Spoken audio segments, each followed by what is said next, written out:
Hola, hola, buenas noches, ¿qué tal? Acá estamos en la clase número 4. Bienvenidos a los que se están sumando: Tadeo, Emi, Cookie, Flavia.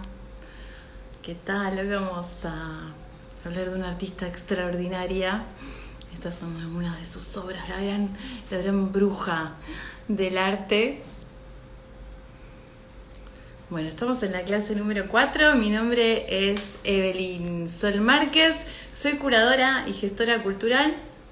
Dirijo Temporada de Relámpagos desde hace unos años, una plataforma de arte que comprende un podcast que pueden encontrar en Spotify, en YouTube, en Apple Podcasts, etc. Y un programa de salidas culturales y artísticas por Buenos Aires todos los fines de semana.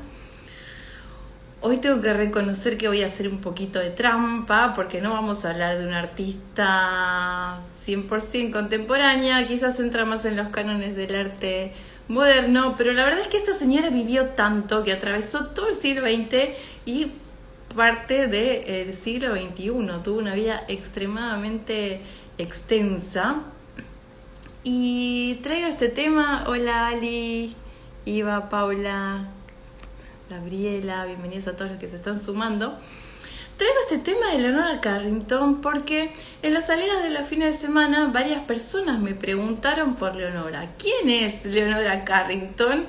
Cuando hace un par de meses, en mayo de este año, salió la noticia en todos los medios de que no solamente argentinos, medios internacionales, que nuestro gran coleccionista argentino Eduardo Constantini había batido todos los récords al comprar en una subasta una obra suya por $28 millones. Y entonces ahí surgió el nombre, o sea, ¿quién es esta mujer que prácticamente no conocemos y que cotiza a esos niveles tan altos? Es algo muy similar lo que pasa con Leonora, con lo que pasa con Remedios Varo, ¿no? Son dos artistas que tuvieron carreras bastante similares, que eran amigas entre sí y que 100 años después empiezan a ser reconocidas cuando estuvieron en el mismo lugar que otros artistas, haciendo obras igual de buenas, incluso yo diría que mejores en muchos de los casos. Pero ¿por qué no sabíamos de ella? Bueno, por su condición de mujer no era considerada de la misma manera que los artistas hombres, ¿no? Se suponía que las artistas mujeres eran como subsidiarias, o no eran tan originales o no eran tan buenas. Bueno, su obra, como les decía, fue muy extensa porque ella vivió prácticamente un siglo, nació en 1917 y murió en el 2011, antes de ayer. Y ella era británica. La conocemos más como mexicana en realidad, pero ella es británica, su madre era irlandesa, muy católica, la mandó a un convento y siempre la mandó a colegios religiosos, pero bueno, cuando creció ya hizo su vida por Europa.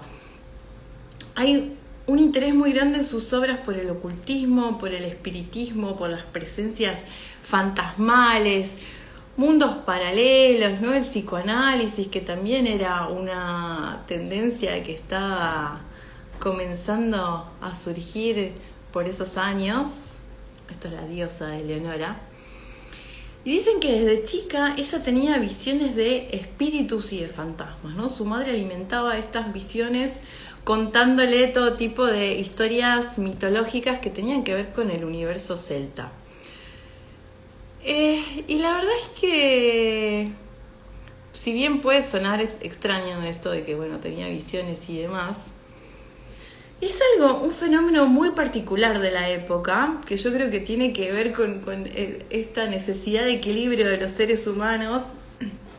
En Europa durante tanto tiempo estuvo presente la Inquisición, que cualquier cosa que hacías un poco que se saliera de la norma ya eras considerado bruja, eras hereje, te quemaban en la hoguera. Cuando eso se fue apagando, apareció una tendencia absolutamente opuesta, más en las últimas décadas del siglo XIX, y todavía estaba muy vigente cuando Leonora nace, que tenía que ver con el espiritismo, con los medium. Es algo que también se ve muy reflejado en la literatura de terror o de suspenso de la época, ¿no? Por ejemplo, en Guy de Maupassant, que tiene muchos relatos donde con total naturalidad se cuenta como, bueno, gente acomodada de la alta burguesía, es como, bueno, estaban aburridos, nos juntamos y convocamos a los espíritus. Era algo que de repente era una moda de la gente de clases sociales altas, donde empezaban a introducir elementos adivinatorios de diferente tipo. Así que no era algo como tan ajeno al universo en el que ella se crió. Todavía eso estaba muy fresco y todavía seguía funcionando con personalidades como Kreuzler. Inclusive hay un artista que es muy peculiar, que es Hilma af Klint, que también producía obras en estado de trance, pero bueno, eso es un caso que abordaremos en otras situaciones. Ella nos mostró sus obras en vida, así que todas las conocimos posteriormente, no es lo que sucedió con Leonora. Ella creció en un castillo neogótico. Pertenecía a una familia de una clase muy acomodada en Inglaterra. Su padre la presentó en sociedad frente al rey Jorge V para encontrarle un marido cuando ella todavía era adolescente, pero ella era muy rebelde siempre. Siempre sintió la inclinación por dedicarse al arte. Quiso estudiar arte en Londres. Al principio su familia se resistió porque ella estaba en un lugar más alejado, de mandarla sola a estudiar a la ciudad, pero bueno, ella insistió. Tenía un carácter muy rebelde, la expulsaron de muchos colegios. Ella era brillante, tenía un nivel de inteligencia descomunal, entonces claro, se aburría en los colegios tradicionales católicos, encima para mujeres, que la información que le daban era mucho más acotada que a la de los hombres. Ella tenía 3 hermanos hombres y permanentemente se daba cuenta de estas diferencias de género que había en la educación, en el trato, en relación a sus padres y demás. Era ambidiestra, escribía y pintaba tanto con la mano izquierda como con la derecha. Realmente era una personalidad brillante. Así que bueno, finalmente ella se consigue irse a estudiar a Europa. Va a pasar por distintas ciudades, va a estudiar en Londres, va a estudiar en Florencia. Hola Flavia, bueno, muchas gracias. Compartieron una visita en el Museo de Bellas Artes. Bueno, bienvenida. Y lo que le va a llamar principalmente la atención, como pasa a todos los artistas de la época, era París, que era el faro absoluto de los artistas, y lo va a seguir siendo hasta la década del 60, cuando pasa a ser un poco el eje Nueva York y ellos van a tomar la posta. Pero en ese momento todo pasaba en París, así que ella se instala en París, siempre ahí luchando contra su familia. Hay este autorretrato, que es una de sus obras más conocidas probablemente, se llama La Posada del Caballo del Alba. Y es un autorretrato que tiene que ver con la necesidad de libertad que ella sentía en esta época, ¿no? Al lado suyo hay una hiena que pareciera domesticada, ¿no? Está algo muy, muy amable, que tiene como pechos como si estuviera dando de mamar. Y ella está en una actitud un tanto masculina, tiene ropa de equitación. Ella practicaba equitación, su familia tenía caballos. La hiena parece replicar un poco la postura de las piernas del artista, ¿no? Y aparece como esta idea de la búsqueda de libertad detrás de ella. Los caballos son un motivo muy recurrente en las obras. Detrás de ella aparece un caballo blanco de juguete que está sujeto a este balancín, y por la ventana se ve un caballo que ya está liberado, que sale corriendo ahí por los verdes prados. Y es muy impresionante porque acá ya empiezan como a aparecer algunos elementos del surrealismo, que va a ser la tendencia con la que se la va a ligar principalmente, porque el sillón, en vez de patas, es muy difícil ver estos detalles en el celular, pero bueno, el sillón en vez de patas tiene botitas, unas botitas que se parecen mucho a las que ella tiene puestas, y el apoyabrazos tiene forma de mano, es una mano. Hay un cuento que escribió sobre una hiena muy lindo, La debutante. Bien, Acá tenemos una lectora. Realmente creo que su carrera literaria va a la par de la pictórica. No es tan conocida, o por lo menos no internacionalmente. Yo creo que en México sí, pero acá no podemos conseguir libros de sus cuentos o sus relatos, que siempre están muy entrevezados con las pinturas, ¿no? Hay muchos personajes que se repiten, que surgen en general desde la literatura primero y después se trasladan al campo de lo visual. Bueno, ella termina en París, como les contaba, donde conoce a todos los artistas, a Breton, a Dalí, al grupo surrealista. Ella tenía 19 años en este momento y ahí, entre todo ese grupo de artistas, va a conocer a Marx Ernest, que desde ese momento se vuelven pareja. Él estaba casado y era muchísimo mayor que ella, ya tenía 19 y él tenía 46. Era un señor muy apuesto, rubio, ojos verdes, y bueno, ella se queda absolutamente fascinada con él. Marx deja a su esposa y se van a vivir juntos. Primero vivían en París y un tiempito después se van a vivir más alejados en el campo. Y ahí, bueno, ella entra en contacto con el movimiento surrealista y sus miembros más prominentes en ese momento. Marx Ernest ya era muy famoso cuando ella lo conoce y estuvieron juntos 3 años. Ella después terminó odiando un poco que la asocien siempre con él, que sea como la novia, ¿no? La novia de él nada más. Él le puso un apodo muy poético que quedó como a través de las décadas como su apodo, que es la novia del viento, así es como él la llamaba. Bueno, bienvenidos a todos los que se están sumando, Vanessa, Glenn, Noelia. Las mujeres en ese momento no eran más que musas para estos artistas tan famosos, ¿no? Era muy difícil que las conciban como una artista seria. De hecho, ella misma relató que cuando Marx Ernest se quedaba sin bastidores para pintar, agarraba una pintura de ella, la tapaba y la usaba. Así que ahí vemos cómo respetaba su obra, ¿no? Y una frase de ella que me encanta. Ella escribió muchísimos libros y muchos diarios sobre su vida, entonces está bueno porque podemos acceder. Dio entrevistas, pero un poco osca para las entrevistas, no decía mucho. Y bueno, ahí ella, en relación a este periodo de su vida, dice: no tuve tiempo de ser la musa de nadie. Yo estaba demasiado ocupada, rebelándome contra mi familia y aprendiendo a ser una artista. Así que bueno, ella a pesar de todo siguió con su carrera. Vivía en el campo, ahí es donde ella empieza a escribir sus primeros cuentos. La literatura, como les decía, tiene un rol muy importante en sus obras, pero ahí es como que este romance se ve interrumpido por el ingreso de los nazis.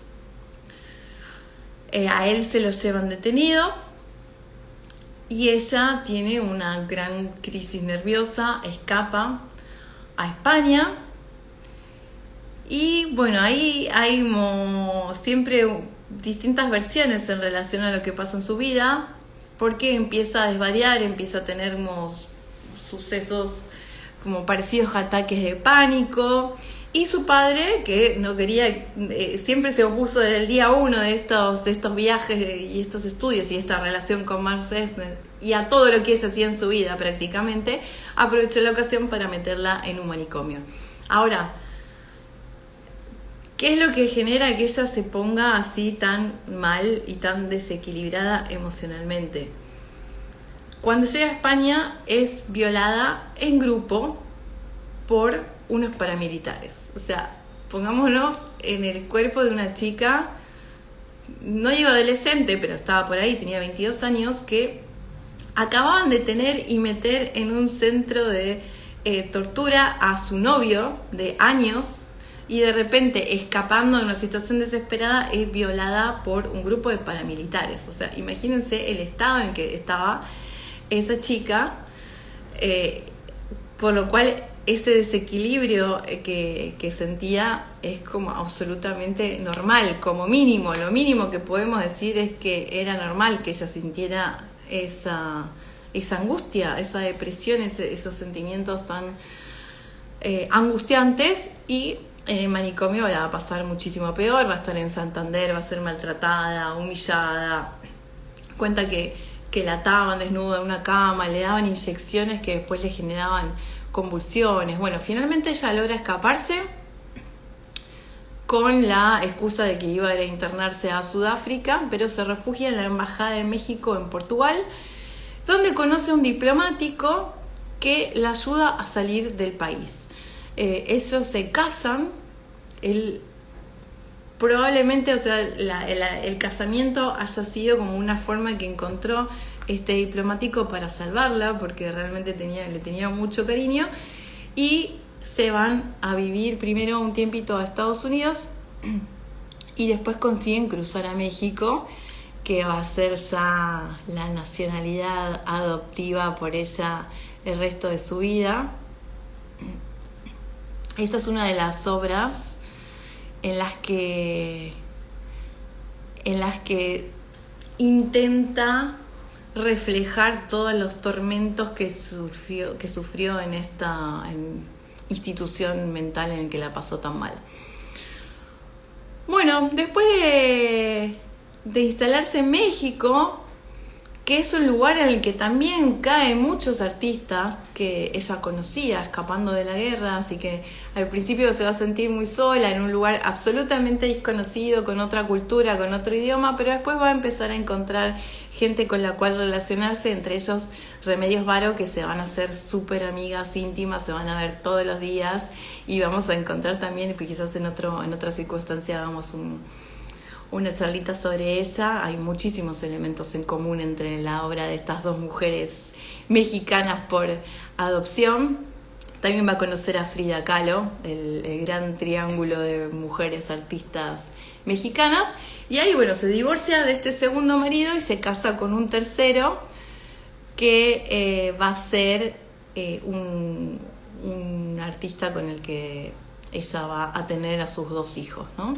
Y ahí empieza a conocer todos los mitos prehispánicos, ¿no? De toda una mitología de tradiciones mexicanas muy diferentes al lugar del cual ella era originaria, pero que también tienen que ver con estas creencias vinculadas a lo femenino, a la naturaleza, a la vida doméstica, a lo fantástico, que ella va a adoptar en muchos cuentos que va a escribir para sus hijos. No solamente en las pinturas se va a apropiar de todo este imaginario que va conociendo y que va a sincretizar con todas sus ideas, con todo el contenido celta que cargaba encima. En general se la clasifica a ella dentro del surrealismo, porque ella empieza a conformar su vida como artista rodeada de los artistas surrealistas, y porque, bueno, tiene ciertas características que va a ir desarrollando, pero yo creo que su obra es atemporal, que es muy empobrecedor decir simplemente que es un artista surrealista, porque excede todo tipo de estereotipos estilísticos, ¿no? Ella genera un universo propio. Creo que hay muchas cosas en común con el Bosco, por ejemplo, ¿no? Con este otro gran artista que tiene referencias muy propias basadas en sus intereses, y que si bien se nutren de muchísimas tradiciones y de la magia y de la alquimia, no vamos a encontrar una obra que vamos a decir, bueno, acá ella está representando tal ritual. No, ella mixea todo y genera un universo absolutamente personal. Hay muchas referencias también en sus obras que tienen que ver con el imaginario gótico, con el arte medieval, con los bestiarios, los paisajes. Los paisajes son muy importantes en sus obras, siempre están presentes, ¿no? Y principalmente desde la mitología celta. Y también hay lugares cerrados, vamos a ver que hay algunas habitaciones cerradas que tienen elementos tomados de grabados alquímicos, ¿no? Como los pisos en damero, en blanco y negro, que ayudan también a generar la idea de profundidad, de perspectiva. Y los laberintos también son un motivo muy recurrente, es un concepto que la atravesó durante toda su obra. Tiene una gran cantidad de obras vinculadas a los laberintos. La vestimenta de los personajes vamos a ver que es absolutamente insólita, que no tiene nada que ver con las modas de la época en las que ella vivió. Y su abanico de personajes parece que no terminan nunca. Son siempre diferentes, tanto como pseudo-humanos como animales. Parecen más sacados en algunos casos de ilustraciones de libros para niños, pero todo el tiempo en cada obra ella exhibe un nuevo muestrario de seres, que es increíble el nivel de imaginación que tenía para desarrollarlos. Bueno, cuéntenme, ¿conocían la obra de Leonora? ¿Alguno de ustedes la conocía? ¿Tuvo la oportunidad de ver alguna obra en vivo? Es una artista súper interesante. Esta pintura se llama Té Verde. Me encanta el nombre, Green Tea, que está basada en un cuento llamado La Dama Oval. Como les contaba, ella se muda a México en el 42, no va a volver a Inglaterra nunca más. Nunca más. Desconozco si volvió a tener contacto con su familia, si alguna vez se llamó por teléfono e intercambiaron cartas, pero ella estuvo tanto tiempo tratando de cortar ese vínculo que realmente no me la imagino como llamando a los padres en Navidad para saludarlos. Ella va a convertir a México en su lugar de residencia y ahí a partir de la Segunda Guerra Mundial es cuando ella empieza a encontrar su estilo definitivo, acá a partir de los 40, fines de los 40, que está caracterizado por estos mundos oníricos donde aparece lo oculto, lo simbólico.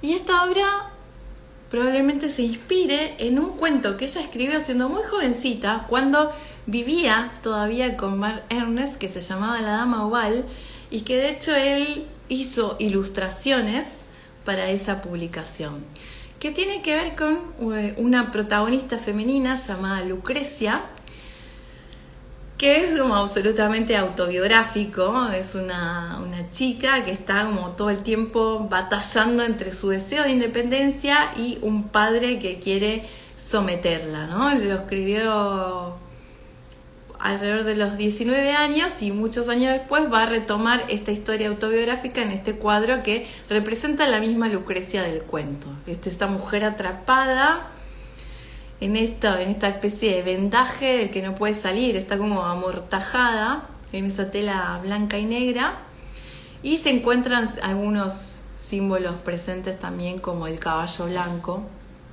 que esta vez se encuentra atado, no es como en el primer autorretrato donde estaba corriendo, se lo veía corriendo por la ventana. En este caso el caballo se encuentra atado porque la protagonista se ve como imposibilitada de liberarse de esa situación familiar que la tiene ahí como tan coartada a distintos niveles.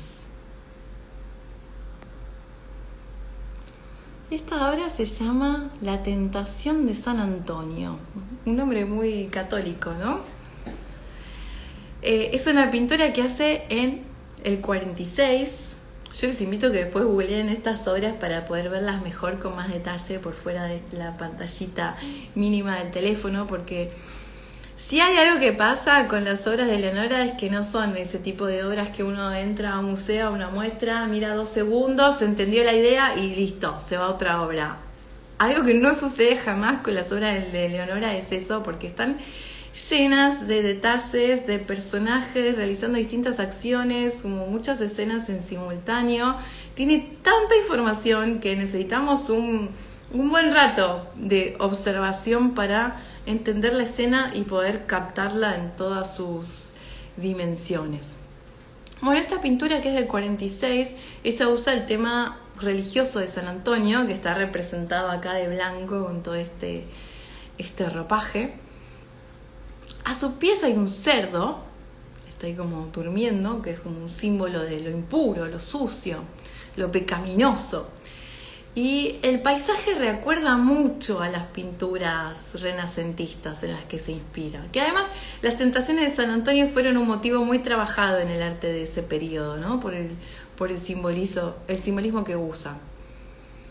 Y acá también puede notarse, bueno, la tentación son las chicas con vestidos de colores, ¿no? Estas que aparecen en el fondo desplegando una especie de tela. Ahí tenemos a las perturbadoras de la paz de San Antonio.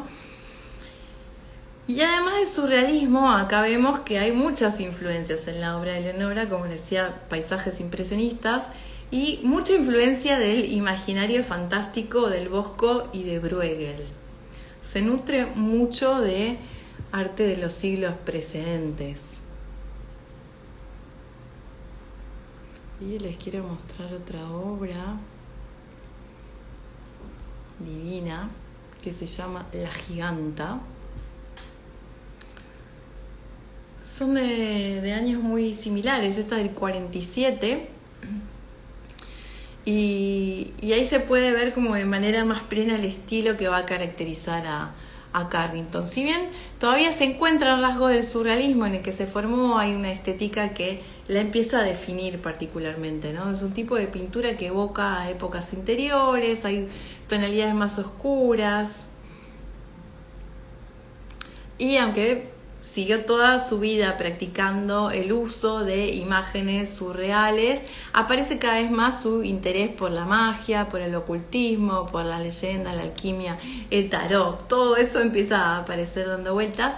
Esta giganta también puede tener que ver con un cuento que ella escribió, donde la protagonista es una mujer de 3 metros de altura.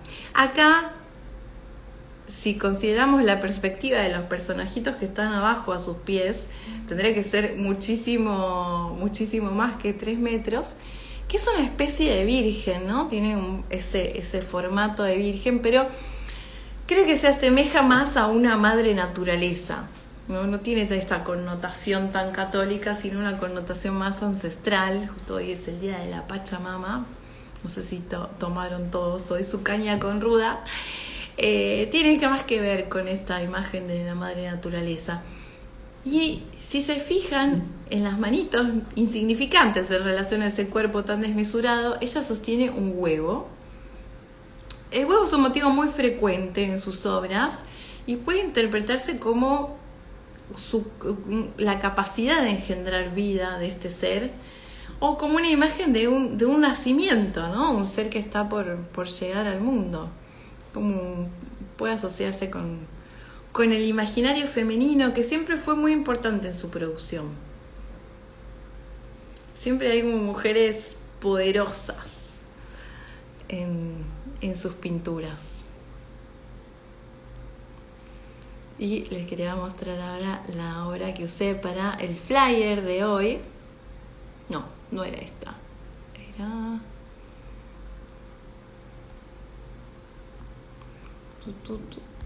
la del Minotauro. Esta obra se llama Y entonces vimos a la hija del Minotauro. Una de las características que destacó esta pintora fue su capacidad de hacer confluir distintas situaciones a la vez en un mismo cuadro, ¿no? Distintas escenas, una atmósfera fantástica que permite que existan diversas imágenes que parecen funcionar de manera independiente, pero coexisten en el mismo plano. Esta obra es del 53 y hace referencia al clásico mito del Minotauro griego, que se escondía en el laberinto y que mataba y se alimentaba de todas las personas que quedaban atrapadas ahí y no podían escapar. Acá parece estar muy lejos de esa idea de ferocidad este Minotauro, que está muy bien vestido y sentado, cuidando todos los modales, sentado a la mesa. Parece un ser muy apacible. Después está esta figura central de cabeza verde, que al parecer alude a un personaje que aparece reiteradas veces dentro de la obra de Carrington, que es la diosa blanca, una mujer que remite al poder femenino que existía en las antiguas civilizaciones latinoamericanas. Y no parece muy claro qué es lo que reúne a todos estos personajes en este espacio, pero parecería ser que es como una especie de ritual, ¿no?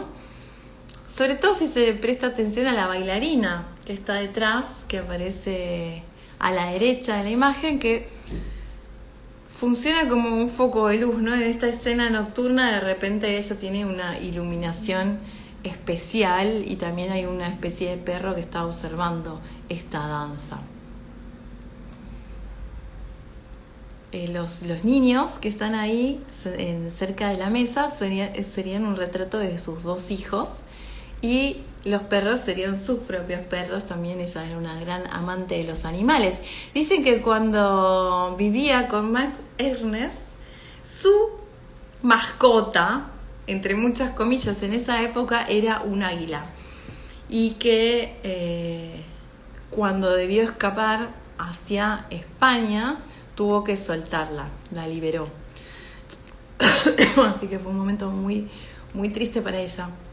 No sé cómo puede tener una águila de mascota, pero bueno. Debe ser una gran experiencia ese tipo de animales maravillosos. Y en la familia ya siempre estaba rodeada de animales.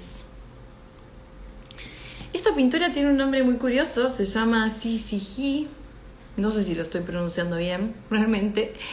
Es un cuadro de 57 y acá se puede comprobar un poco el interés del artista por recrear mundos extraños, llenos de fantasía. Hay una cuestión temporal muy extraña porque por un lado parecieran, por la ropa antigua que llevan los personajes, parecieran estar situados en otra época, pero los personajes que están detrás de la chica en trance tienen lentes de sol. Entonces es rarísimo, que es algo súper contemporáneo. A mí eso me hace pensar de que el ritual que están llevando este hombre con la chica sentada tiene como algo de enceguecedor, que necesitan protección estos personajes como para poder presenciar lo que está sucediendo.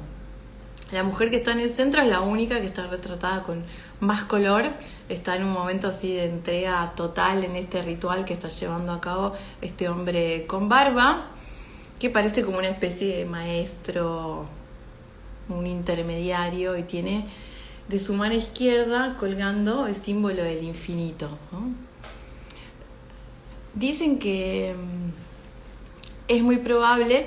Todo esto, dicen que referencias externas. Ella, si bien vivió hasta hace pocos años y se le hicieron muchas entrevistas, era absolutamente reticente a decir cualquier cosa sobre sus obras, ¿no? Y es bastante osca cuando la entrevistan y en general está como con una postura de no quiero estar acá. Y vi una, por ejemplo, en que la persona, el interlocutor, le decía, puede ser que en esta obra quisiste hablar de tal y tal cosa, y ella lo mira y dice, yo no pienso en términos de explicación.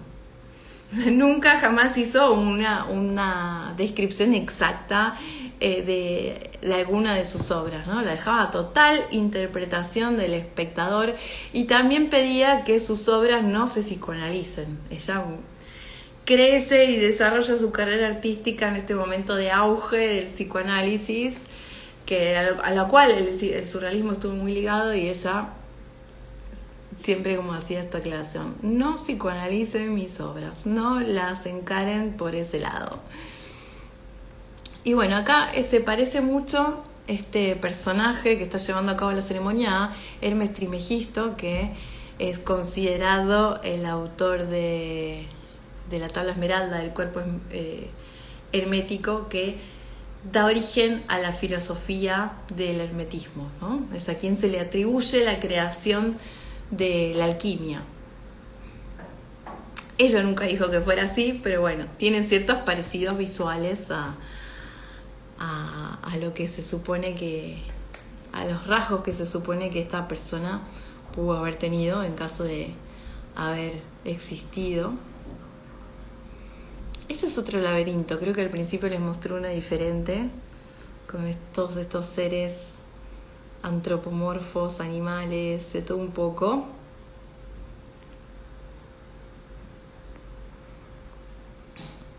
Y bueno, vamos a la obra. Ah, esta es una belleza. Esta es una belleza. Ella también era escultora. Las esculturas de ella son extraordinarias y esta obra de los cocodrilitos la llevó al campo de la escultura. Es una locura. Me encantaría poder verla en vivo. Necesito un viaje a México urgente para conocer mejor estas obras. Y bueno, vamos a la obra que desató toda esta charla, que se llama Las distracciones de Dagoberto. Hola, bienvenidos a todos los que están llegando ahora. Roxana, Karina. Algunos tienen un nombre como muy misterioso, que no sé cómo es su nombre real. Magdalena. Bueno, en el mes de mayo se realizó una subasta en Sotheby's de una de sus obras más conocidas, que era esta, Las distracciones de Dagoberto. Es imposible mover en una pantalla la cantidad infinita de detalles que tiene esta obra. Y bueno, después de una disputa de 10 minutos en la que se habían postulado 6 personas que estaban ahí pujando, 2 de ellas en la sala y otras por teléfono, se adjudicó esta obra a Edoardo Costantini por $28,4 millones. Era una obra que desde la casa de subasta no habían esperado que llegara a un precio tan alto. Ellos estimaban entre 12 y 18 millones de dólares que podía llegar a venderse, pero había tantas personas pujando que finalmente el precio se elevó muchísimo y así cayó en manos de este coleccionista argentino, que espero que la traiga pronto al Malva y que todos las podamos ver. Forma parte de una colección, creo que fundó su colección, ya el Malva se inauguró con la imagen de Frida Kahlo, ¿no? Son artistas mexicanas que él fue adquiriendo a lo largo de estos últimos años. Compró 2 importantes de Remedios Varo, y bueno, la última de Frida Kahlo fue la de Diego y yo. Si tuvieron oportunidad de ir al Malva, estuvo exhibida en una sala aparte. Hoy en día él la prestó, bueno, la fundación que está detrás del museo la prestaron a la Bienal de Venecia, así que anda por allá. Esa también batió un récord absoluto, se vendió por $34 millones en el año 2001, así que Costantini está llevando la pintura latinoamericana a cifras nunca vistas. Espero que empiece a hacer lo mismo con los artistas argentinos, no solo con los mexicanos o los nacionalizados mexicanos. Y el precio pagado por esta obra de Carrington fue tan alta que la situó entre las 5 artistas mujeres más cotizadas, que están Frida Kahlo, está Louise Bourgeois, Georgia O'Keeffe y Joan Mitchell, y ahora entró ella. Mientras tanto también el Costantini está en la lista de los 200, el top 200 de los coleccionistas del mundo. Y algo que me enteré hace poco es que existe un museo de Eleonora Carrington. Me muero por ir a conocerlo en algún momento. Es en un lugar que fue una antigua penitenciaría. Sí, Flavia, impresionante la cantidad de imágenes que muestra esta composición. Sí, y nada, en un recuadrito así, ¿no? Como la obra. Tampoco es tan grande, yo no creo que llegue al metro de largo esta obra, pero tiene una cantidad de detalles y de escenas alucinantes. Es reconocida como una de sus obras más famosas. Y bueno, Costantini contaba que hacía como 30 años él también había estado pujando por la obra y quedó en segundo lugar, no llegó, y ahora consiguió finalmente hacerse con la obra que lo había obsesionado durante tantísimos años. Y este museo de Eleonora funciona en una penitenciaría que fue totalmente restaurada, es muy reciente, desde el año 2018, y queda en San Luis Potosí. Y ahí exhiben objetos personales, muchas esculturas. Les voy a mostrar un pequeño clipcito de este museo, que me muero por conocerlo presencialmente. Desde el año 2018, Xilitla puso a disposición de turistas y público en general el Museo Leonora Carrington Xilitla, justo en el lugar de donde se desprende la magia, el corazón del pueblo. Este sitio ha sido restaurado y ampliado de manera pulcra y responsable, con el fin de conservar el legado arquitectónico y la memoria histórica que se le han conferido. En su interior se integra de manera sincrética lo antiguo con lo contemporáneo. Ubicado en la calle Corregidora, el inmueble ostenta la arquitectura icónica y tradicional de la región. Alberga 64 piezas, entre las que se encuentran esculturas de bronce, litografías, bocetos, dibujos y tapices creados por una de las artistas. Ahí se empieza a repetir. Bueno, próximo proyecto para 2025, temporada de relámpagos, viaje a México, nos vamos a San Luis Potosí, que no sé dónde queda, pero creo que merece la pena hacerse una expedición, que contaban que es un lugar relativamente chico y que la gente se involucró muchísimo con este proyecto y los vecinos brindan actividades para escuelas y demás, para todo tipo de público que se acerque para difundir la obra de esta artista que hoy en día es como una gran representante del país mexicano y que, si me disculpan, yo prefiero, pero 1.000.000 de veces años luz antes que a Frida Kahlo. Así como secreto entre nosotros, porque parece que está mal decir ese tipo de cosas en público, pero bueno, yo me quedo toda la vida con Remedios Varo y con Leonora Carrington. Bueno, espero que les haya interesado este mínimo paseo. Esta señora vivió prácticamente 100 años, así que imagínense la cantidad descomunal de obra que produjo a lo largo de su vida, sin hablar de la parte literaria, ¿no? Así que acá vimos como una pizca ínfima de todos sus trabajos, elegí algunas de sus obras más reconocidas y cuéntenme, ¿les gustó? ¿Les interesó? ¿La conocían? Yo creo que no hay ninguna acá en Argentina, así que cuando se exponga la de Constantini va a ser la primera vez que tengamos una en una colección así pública de nuestro país. Bueno, muchas gracias por haberse sumado. Esta noche les cuento que a partir de la semana que viene las clases las voy a pasar para el día martes, porque hay mucha gente que tiene conflictos para ese día.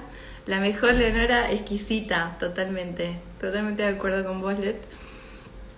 Y bueno, si les interesa recibir información sobre las próximas clases o de qué vamos a hablar o día y horario, pueden dejarme un comentario acá en el chat o me escriben en el chat de Instagram, info, y yo les mando y los puedo sumar al grupo de WhatsApp donde voy agregando toda esta data para que estén atentas. Igualmente los dejo la clase unas horas online, así que si se la perdieron pueden verla después. Bueno, muchas gracias por estar presentes, un beso enorme, nos encontramos pronto. Este próximo sábado hago una visita al Museo de Bellas Artes. Acá tenía una Flavia que había estado presente, que es sobre bestiarios, sobre animales en la colección del museo. También para apasionados por los gatos como yo y los perros, vamos a tener ahí mucho de qué hablar. Bueno, muchas gracias. Buenas noches.